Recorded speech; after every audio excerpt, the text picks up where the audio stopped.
I first learned about artist Laura Shigihara through her work on the song Everything's Alright in To the Moon, one of my favorite games of all time. So obviously when I learned she was releasing a game of her own back in 2017, I had no hesitation in jumping on it immediately.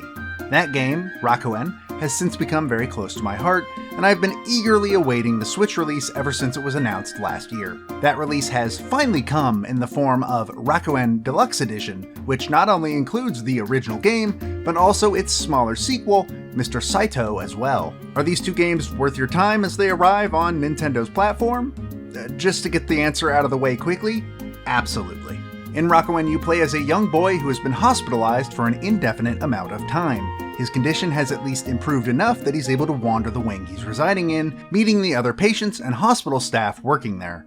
In order to pass the time, his mother reads him a story taking place in a magical forest where the guardian Morizora resides, granting one wish to those he deems worthy. The two discover a mysterious door which leads them into the world of the storybook, and the boy decides he wants to ask Morizora for a wish. There's just one problem. Morizora is asleep, and the only way to wake him is by finding the 5 parts of Mori no Kokoro, a song that will wake him up.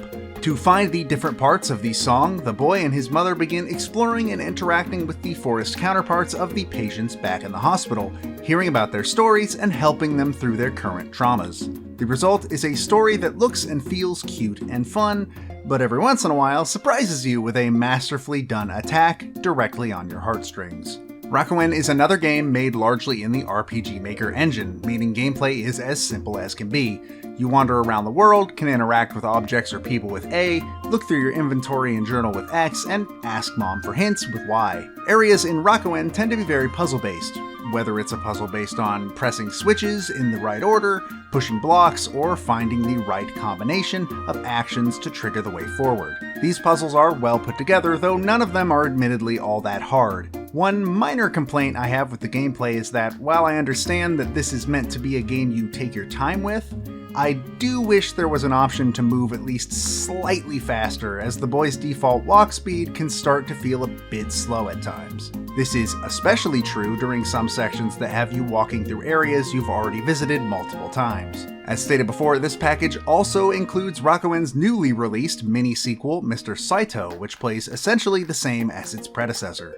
In Mr. Saito, you play as the titular Saito, a llama worm salaryman who feels unfulfilled in life. When a young bud named Brandon breaks into his house, Saito finds himself escorting Brandon on an adventure to visit the Flooded Gems Cavern, a place he's always dreamed of going. This story of a man developing a new outlook on life may not be as emotionally powerful as Rakuen, but still maintains the levels of charm and heart that make the first game so memorable in the first place. It is also much shorter than Rakuen, clocking in at just under 2 hours in comparison to Rakuen's 6 to 8 hour runtime. More than anything, Rakuen and Mr. Saito both deliver a delightfully charming experience in a magical world, but one that has potential to leave you an emotional wreck by the end. The colorful art design and memorable characters are sure to keep the game in your mind for a long time, and Laura Shigihara's background as a musician is clear to see with the game's soundtrack, juggling fun, bouncy pieces and somber tunes alongside multiple well-done vocal tracks. It is not a soundtrack you will forget anytime soon. Rakuen is a story about grief and life, one that is told well and that people should absolutely experience if given the opportunity. Just make sure you have a box of tissues at the ready just in case.